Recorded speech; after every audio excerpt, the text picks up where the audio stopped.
What up, my buzzos? It's m.s.g, and I figured I'd kind of show you guys something different, something new. I've actually had this for a little over a year. I just never showed it to you guys. I was always planning to do it, but I just never really got to do so.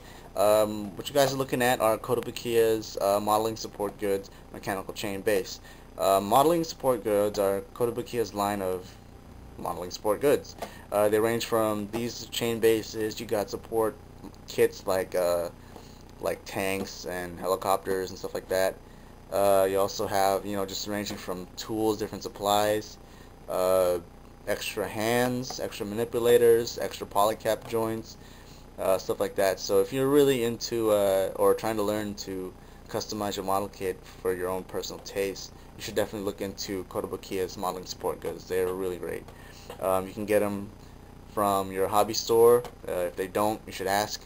And then you also have Hobby Link Japan. So, that's really good. Just kind of talking about the box really quick. Usually, MSGs always, MSGs, their modeling support goods usually come boxed in this blue and white design showing the product, and just, blue and white. What I really like about the box is it's quite informative just for a box. So you have the front, of course, which is basically it. Right here, I'm assuming it shows you what it comes with, what it comes included, and of course the base itself. Number 6, that's good. Taking around the side, you get also a completed image with a silhouette of a model kit you could potentially put up on here. This one is, I'm pretty sure it's a Armored Core model kit, and Armored Core model kits are, of course, made by Kotobukiya. Taking around the back, you have kind of a blueprint look at it. This isn't everything you get with it. This is kind of just a look at what you can get with the different sets, what you can do with the different pieces. Since they're all pretty much interchangeable, they all fit in the same size peg and hole and stuff like that. Dimensions of the action base. There's some information here that's all usually in Japanese, but these things go from $10 to $12 depending on which style you get. The earlier ones, 1 through 6, are usually around the $10 to $11. Anything after that gets a little bit higher because the details and the accessories tend to get a little better, I guess you could say. And then taking around the side, you have just images of number 4, number 5, and number 6. And then on the bottom, you have just an example of what you could get, what the thing could look like if you had like more than one. So yeah, really great. Let's crack this thing open. Of course I've already built this, by the way. So what you get in the box is you get these two plates here, which make up the bottom and the back of the base, and you connect them through here. And I believe no, never mind, it's not. Connect them through here. Different bases have different ways of connection, and you just basically connect it like that. There's also a little support clip that you have to snip off from one of the parts trees. Which are here. You only get 2 parts trees. I don't know if I don't know if the other ones come with 2 parts trees as well, but here they are. This piece here, I'll show you what the function of this for is later on. And these 3 little pieces here are just extra crates. I didn't cut them off the trees because I didn't want them sitting around. There's no pegs or anything. They just basically sit on the base. They can stack on top of each other though, which is like nice, I guess. You get not an instruction manual, but it's kind of more like a manual to show you what you can do with extra pieces from other sets. Here's kind of a little crane lift thing that you can get from another set. Here's a little trailer with bigger crates that you can also get from another set. Here's a little example of stacking up crates. This shows you an example of how you can connect different bases together. There's the little piece I just showed you. So that piece is basically for attaching these types of I don't know if you can make it out, but these types of backgrounds. The one I have is more of a flat background, but other bases have more this hanger looking background. I mean, they all look like hangers, but this one looks more like a hanger rather than just a plain background. This bottom picture here shows you a swiveling kind of gimmick, and I'll get to that in a sec because it actually comes with this set here.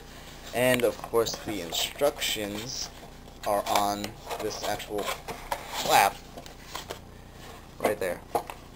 Okay, so when you get some of the pieces clipped off, you get this lamp, this light post. You get this little platform which you can put multiple light posts on. You also get another lamp which you can attach onto here. Once you peg it in, you can rotate it and do all this other stuff, or you can put it on top of those, on the top corners of the background of the base. You also have these two platforms for the feet. These are pretty big, so you can probably fit like an Armored Core kit here. And I'll just talk more about that in a second. And here's the little swiveling things, which you can do, or what you normally do is you peg them underneath here, like so. I think I did the wrong peg.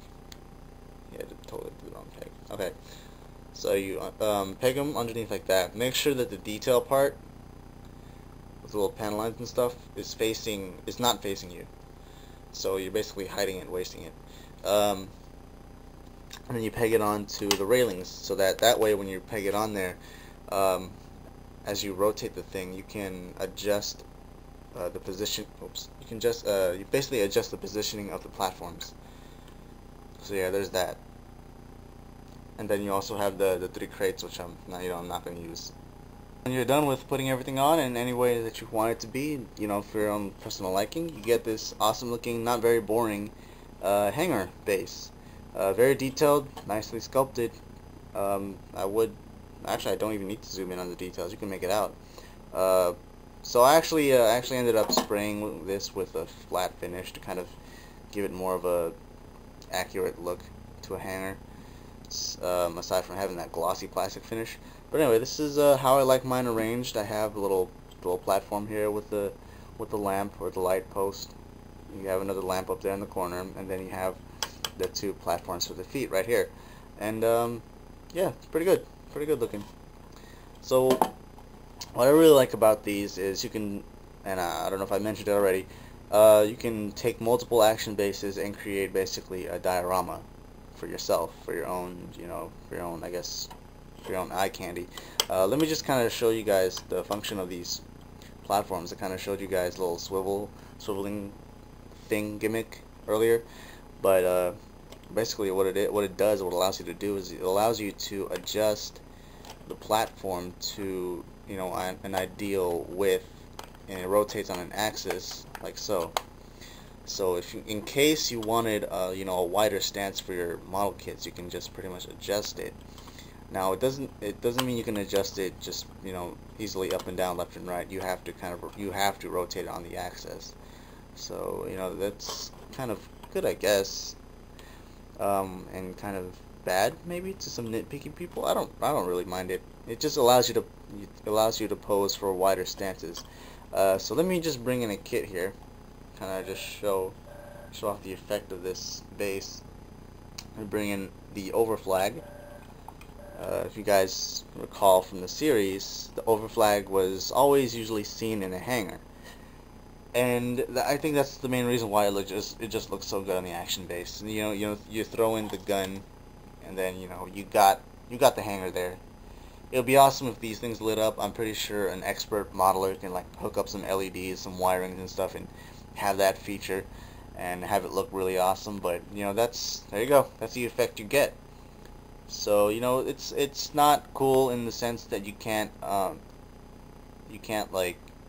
give your model kits the midair pose, but it really adds up a lot of flair to whatever is just standing there, like these 1:1 44 scale kits.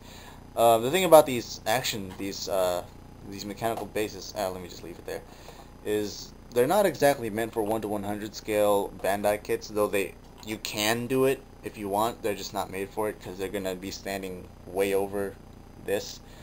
But of course you could fix that. It's totally in your own personal preference, and if you get more than one action base. And that's what I really like about these mechanical bases, is that there's a huge emphasis on customization, and I believe that's a really strong key for those who want to step up in terms of modeling, because you can weather it down, you can do all these neat stuff to it, to customize, do all these different things. It also helps for those who are trying to get into dioramas and stuff like that. So I really think these mechanical bases from Kotobukiya are really worth the purchase. I mean, 10 to 12 bucks depending on which one you get, I don't think is not bad at all. Like I said, you can find them in a local hobby shop. If they don't have it, if they don't carry it, ask for it. It's very essential. Just tell them that it's very essential. You can get it from HLJ. But yeah, they're pretty good. I definitely would recommend you guys pick at least one up. You know, get a good feel for it. So yeah, this has been a video review for these Kotobukiya's modeling support goods, mechanical chain base number 6. I'm looking forward to picking up more. Hopefully see you guys. Hopefully see you guys with them. If you do have them, I'd like to see some video responses to kind of hear what you guys feel about them, and I kind of want to see how you guys have arranged your mechanical chain base, especially if you have more than one. I really want to see what you guys got going on with these things. So yep, until next time, I'll see you guys later. Thanks for watching.